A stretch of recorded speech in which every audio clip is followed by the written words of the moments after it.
You ask Tiger to solve. This deals with linear equations with one unknown.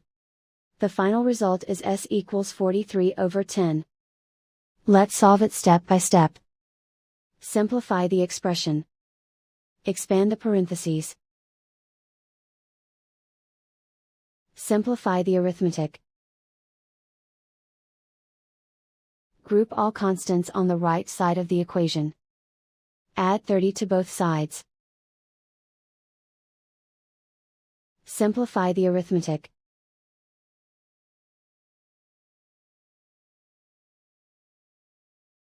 Isolate the s.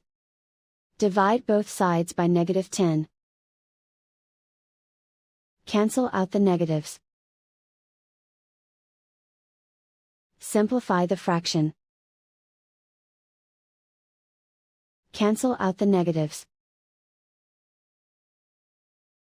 And so the final result is s equals 43/10.